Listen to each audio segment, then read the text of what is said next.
లెక్కించలేనటువంటి అద్భుతమైన ఆశ్చర్యమైనటువంటి కార్యములు చేస్తున్న నా ప్రభువు ఒక్కడును తప్పకుండా సర్వ శరీరులను ఏం చూస్తారట? చెప్పండి అన్న, నోరు చెప్పన్నా.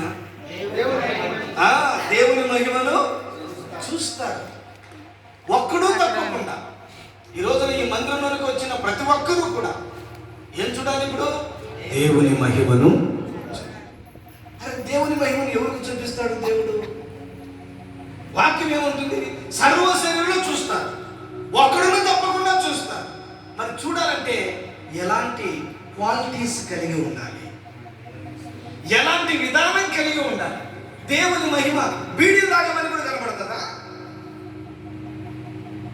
టీవీల దగ్గర కూర్చొని, పెద్ద పెద్ద టీవీల దగ్గర తీసుకొచ్చుకొని కూర్చొని ఆన్ చేసి సినిమాలు చూసుకుంటూ, జబర్దస్తులు చూసుకుంటూ నీ మహిమ కనబడుతుందా? వీళ్ళకు కూడా కనబడుతుందా? కనబడదు. మరి ఎలా ఉండాలి? ఏ రీతిగా ఉంటే దేవుని మహిమను పొందుకుంటాం? చాలా సింపుల్గా చెప్తాను మీకు, చాలా జాగ్రత్తగా వినండి.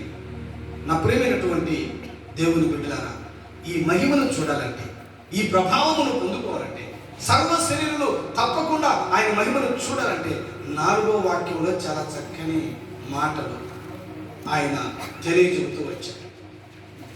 బాగా గమనించండి. ఫస్ట్ పాయింట్స్ బాగా వినండి. దేవుని మహిమ ఎవరు చూస్తారు? యెహోవా మహిమ బయలుపరచబడింది, యెహోవా మహిమ ప్రత్యక్షపరచబడింది. ఈ మహిమను ఎవరు చూస్తారు? సర్వశరీరులు చూస్తారని వాక్యం సెలవిస్తుంది. ఒక్కడును తప్పకుండా చూస్తారని చెబుతుంది. అయితే దానికి కొన్ని ముందు విషయాలు చెప్పాడు. ఏమని చెప్పాడనంటే, ఇప్పుడు చదువుతారు ఆ మాటలని.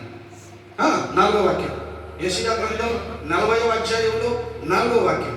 ప్రతి లోయను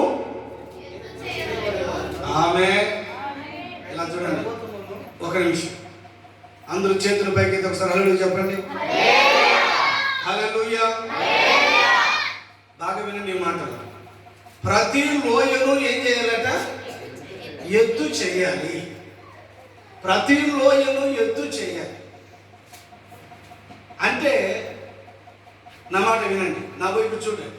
ప్రతి లోయను ఎత్తు చేయడం అంటే, ఇప్పుడు కొండల్లో మనం వెళితే లోయలు కనబడతాయి. ఆ లోయ అంటే కింది